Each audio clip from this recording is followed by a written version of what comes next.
He's just like he said, when I get there, I'm going to have Raimondi, I'm going to put him on his knees. Well, I'm here. Where the fuck are you? That's what I'm waiting to see. Where the fuck are you? You going to put me on my knees? You long fucking piece of shit that you are? Are you kidding me? You're a piece of shit. You're a punk. I want to see you try to put me on my fucking knees. I'll rip your fucking eyeballs out of your head.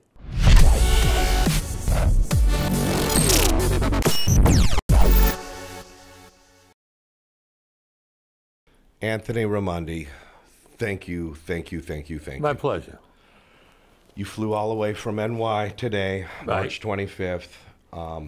You were in a JetBlue sardine can and you made the trip. So we at Cinemills TV, thank you. We really do. Now, Thank you. Lee Cole unfortunately could not be here, and we were very excited to have him on. Hold on a second, Tony. Just let me finish.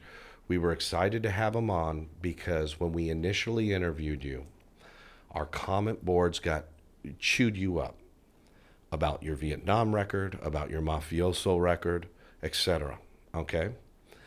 We were bringing Lee on because Lee has emerged as a mobologist, a mob historian, and an investigative journalist, and he does a lot of research, and he seems to be one of your biggest pundits and critics, okay? Mm-hmm.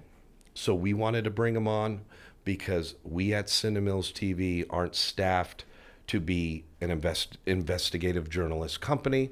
We have hundreds and hundreds of interviews of people that have lived extraordinary lives, mm-hmm. all of which we don't have the bandwidth to validate or right. you know what I mean? Yeah. So we don't, and we've never purported to be a press entity, an investigative journalist company. We're an entertainment company that believes everyone has a right to be interviewed, and we take we can find plausibility in anyone's story, or we can find a way out with anyone's story. But what we don't do is we don't disparage our guests right. that are on or have committed to be on. So with that being said, I want to believe and I want to find the plausibility that Lee Cole has issues that are beyond his his scope. I believe that he wanted to be here today, Anthony. I'm going to say that with all honesty. He wanted to be here today. You believe that, then you still leave milk and cookies for Santa Claus. Well, Anthony, what do you want? There's nothing that we could have done. It's not your fault. It's out of our power. Fault. So I apologize to you. No, you don't on behalf of Cinemills TV. Cinemills TV does not have to apologize. It's not your fault. Lee Cole is a coward. Okay? He's a punk. He's a coward. Tony, Lee was coming on the show not to discuss Lee Cole. He had mounted a lot of really well-researched evidence that refutes your claims, okay, mm-hmm. of being in Nam, of being in a made guy in the Colombo family. Mm-hmm. And we got shredded because we did pull the receipts, and we didn't pull the Nam receipts. The receipts we pulled are the articles that you had given us, and that we found the Bonanno crime family list. Right. The Kiwanis article. I have all this with me now. I know you do, and we're going this time. And I got even more stuff from the courts saying that I was a loan shark enforcer. I have that. That's from the court papers from one of my cases. Okay. And I got that the organized crime strike force arrested me. That's from another case of mine. Both my cases. Tony, I got all the paperwork. Tony, with your permission, can I take still photos of that and put that in our Definitely, I'll give it to you. Definitely, because we also got shredded for, hey, where's the receipts? And we didn't want to produce those receipts till we did the Lee Cole thing, because I was going to have Lee, present this because that's his shtick, right? So I'm going to give you it to you. I'm going to give it to you, and you can keep it and you can do it. Okay. All right. And I also have in there articles that state that the only one who can get your military records are you or your wife. And then there's another article, the Central Database down in Missouri. They opened up for business, and they opened up to the public. But the federal part is still closed, where you would be able to get the information from if you could. And that's still closed. So Lee Cole said that I wasn't in the military. Then he said he's got information on my brief career in the military. So, Lee, which one is it? So, bring it on. Let me see it. He ain't got nothing. I had a good career. I wouldn't call it a career. I went there. The courts put me there. I did what I had to do. I stood there. I came home. That was it. I have everything. I got my dog tags with my prison number on it. And that number follows me for my whole fucking life. And that was from the Marine Corps, who I got my training from. Do you have those tags here today? Okay. All right. Yeah. So we'll take, Tony, here's what we're going to do. And there's my can opener, too, on there. This is the can opener that we used to use. Okay. It's a little bit rusty, but it was the can opener we used to use. So, Tone, put those away, because what we're going to do is we're going to take some product stills of those. So after we get done, we're going to take some product stills of those, and we're going to take some stills of your court documents, which we've seen. Cinemills has seen. I got other stuff that I brought. I got other stuff. On the Kiwanis Club, I got both articles now. Right. I got the first article, which Joey Rock gave it to me from Mob Facts. He went and got it for me. There's the first one where, where I got arrested. And then the second article, it's a little fuzzy. There's my name when we put a hit on the stool pigeon. I was going to talk Kiwanis with you and Lee, but the Kiwanis criticism that we're getting in the boards is that any schmuck that was there, the busboy would have got rounded up in that. No. First of all, they call it the Kiwanis Club. This case originally started in the Georgetown Inn. And to be around Carmine Lombardoza and and Sonny, you wasn't no schmuck. So people want to talk like that are idiots because they don't know what this life is about. Anybody who knows what the life is about will tell you, and they remember these cases from back then. Right. So they can say whatever the hell they want to say. Right. They're full of shit. Okay. Now, I brought all this because Lee Cole was coming after me. I'm coming after him. First of all, I got the articles that say also about, when you was for what I did, we don't get a DD-214 as a sniper because we did covert missions over there. That's what people don't understand. Okay. They say, oh, well, you was a criminal. No, I was taught let me tell you something. When I got sentenced there, then the lawyers worked it out for me that I could go to Nam. Well, originally I would go into the military, and I had to go to Nam. The Army wouldn't train us, the Navy wouldn't, the Air Force wouldn't. The Marine Corps trained us, and then they cut us loose when we got into Nam and put us with different outfits. I was in the Army. I was in the 3-7, I believe it was, which was infantry. Now, I was trained as a sniper, okay? And they put me in as a sniper. But all the guys who were in my units, all right, we were all convicted felons who had 99 years, who's got 100 years, 150 years. If you got killed, you got killed. If you survived, you came home, they wiped everything out, and you were done. But they put us there to do one thing: kill. All they did in the base when they were teaching us, all they taught us how to do was kill.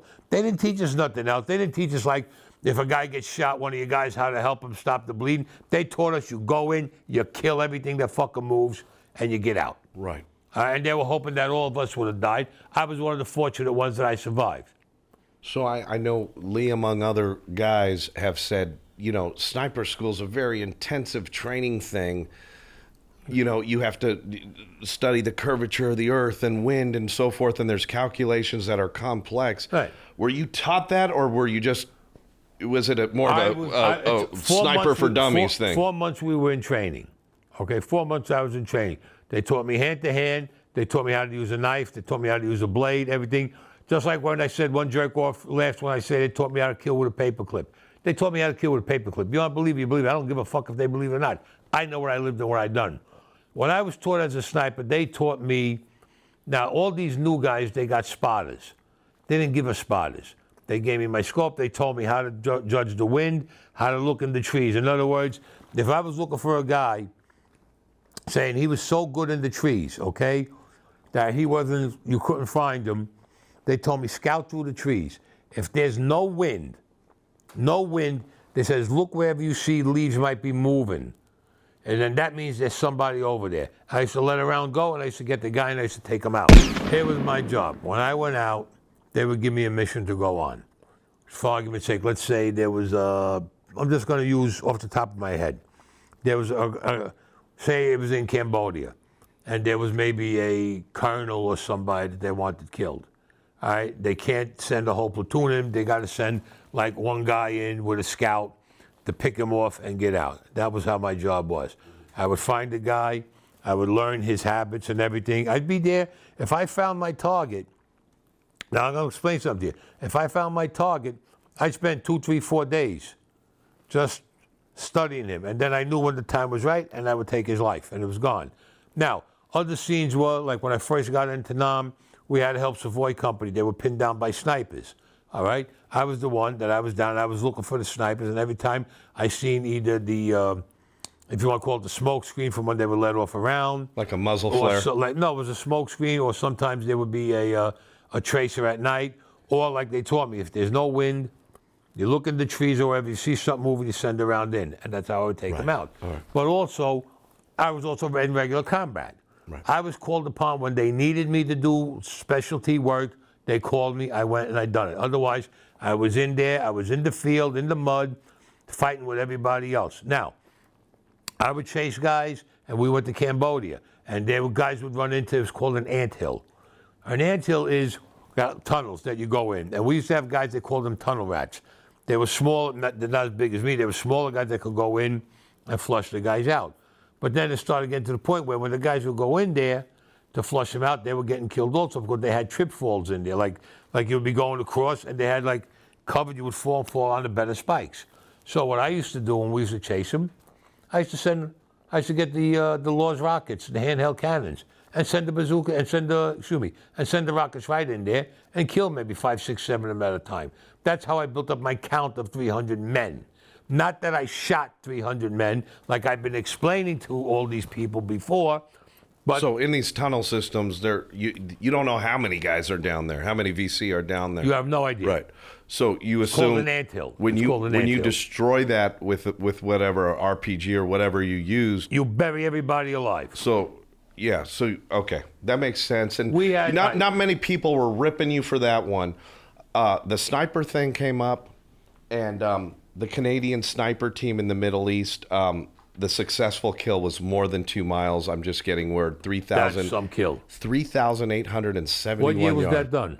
It was 2017. It was. Oh, they got a little new. I mean, compared to what I had back then. This is all. Well, the tech has changed. Yeah. This is like comparing the 1920s to Flash Gordon. Right. I mean, back then we didn't have a 50 caliber sniper rifle that you got now. Right. Years ago, we didn't have a rifle that I can do a scope that I could detect the heat of your body to a concrete wall and put a bullet through there. We didn't have that. Right. You did what you knew, what you were taught. What I want to do is change gears back over, because one of the criticisms I recall on the boards was, there's no way in hell you would have been Joe Colombo. Joe Colombo would have given 2 fucks about you as a 16-year-old kid.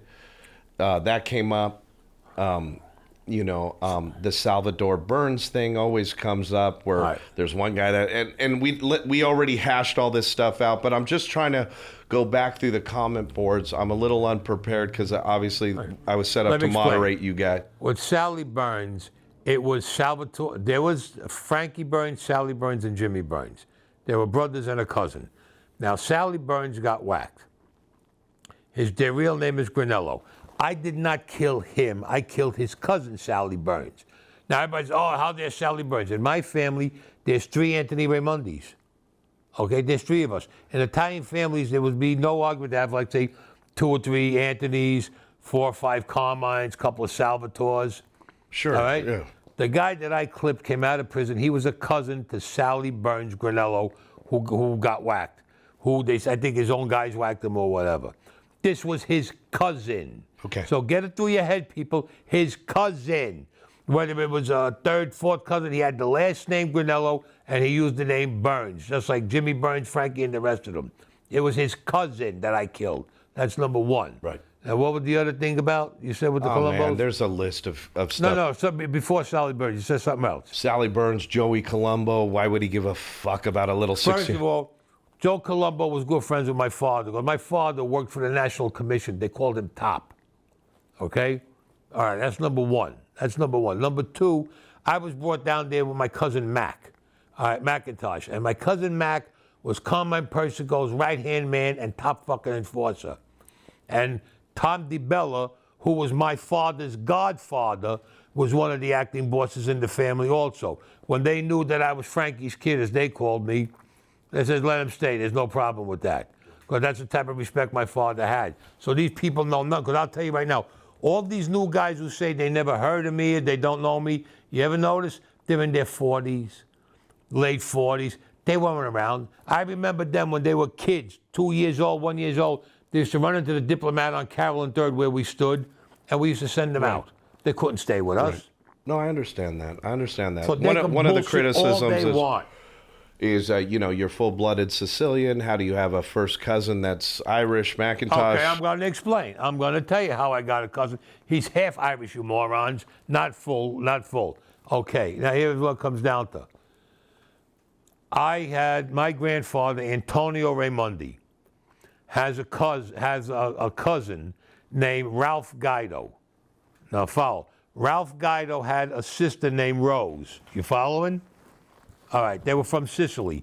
Ralph Guido was in the Black Hand with my grandfather, Antonio Raimondi. Now, they were cousins. Now, my grandfather married Lucky's sister, his half-sister, Nunziata, Nancy. Now, Lucky was a cousin to my grandfather. Now, when my grandfather married my grandmother, Nancy Nunziata, he became Lucky's brother-in-law. My grandfather introduced Ralph, his cousin, Ralph Guido, to Auntie Lucy, which was my grandmother's sister. Got it. So now, when they got married, not only is he my grandfather's cousin, he's his brother-in-law. Now, his sister Rose is my grandfather's cousin. She's full Sicilian, okay? My father comes along, you know, my grandfather and grandma had kids, and Uncle Ralph was their great uncle. I called him Uncle Ralph because he was a great uncle to me. So Rosie was a cousin. So they were my grandfather's, and they were my father's cousins. Okay? Now, I come along, and Rose is a cousin to me, and Uncle Ralph is a cousin and an uncle because he's married to my aunt, my grandmother's sister. Now, Rosie, okay, Guido, she married Hugh McIntosh. That was her husband's name. When my cousin Mac was born, they named him Hugh McIntosh. Not Huey, like fucking morons are saying Huey.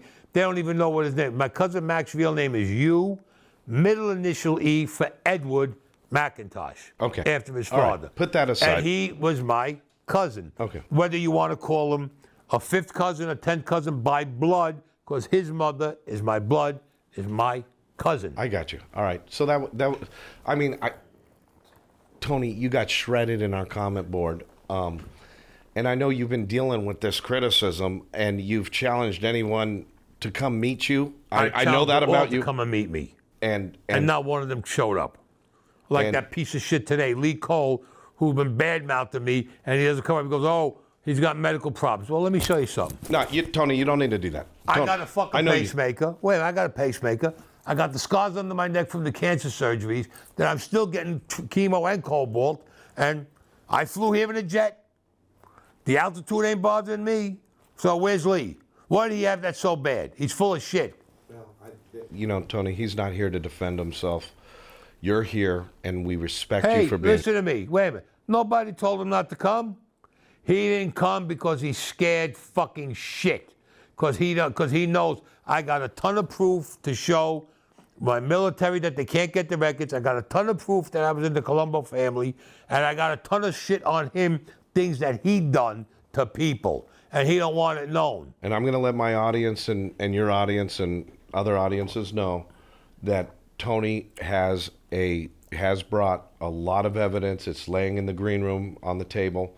And what we're going to do, because now I owe the audience, I owe them this paperwork, because we made the statement, we pulled up the receipts. We did preface, we did pull up the Vietnam stuff. The Nam stuff, according to you, can't be pulled. It's in.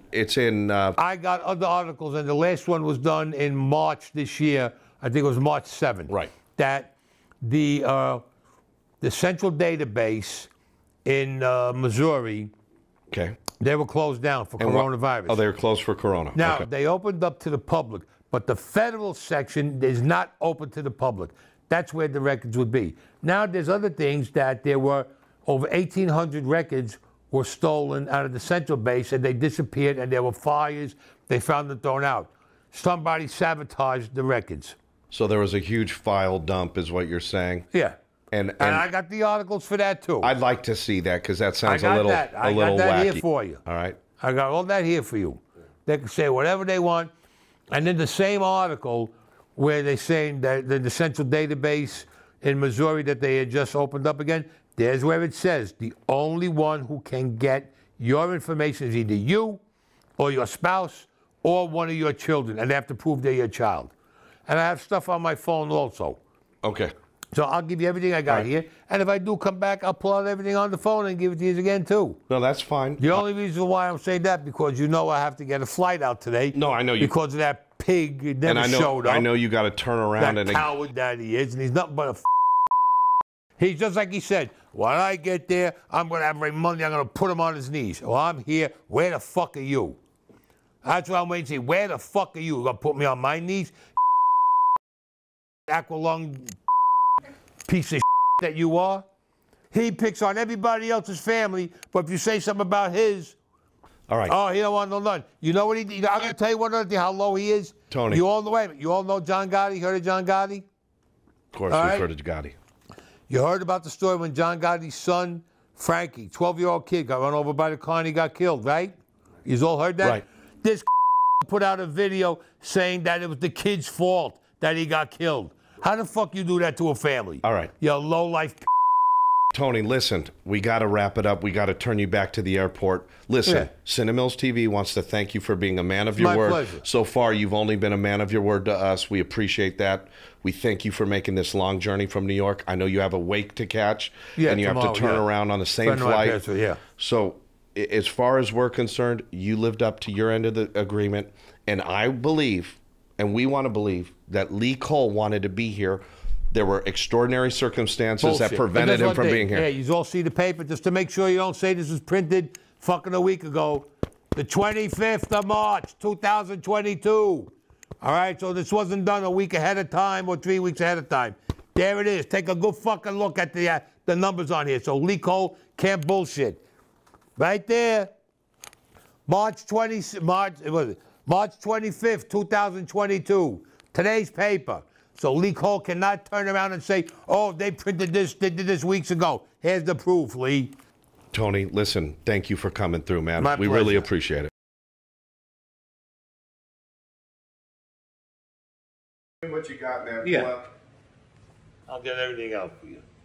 Because this is what's driving people nuts, all right? Well, they don't have to get driven nuts anymore. I got all the proof right here. I want to put this thing to rest, man. And again, I'm sorry, bro. No, that's all right. I'm trying to pull this off. We'll figure it out. It's not your fault. So, Oh, sorry. Sorry. sorry. All right, there he is. We got everything out for you. All right. First thing I'm bringing out, this is the membership chart that the feds put out a long time ago. This is what people Of members of the Bonanno family, crime family. Now, here's what I want to show you.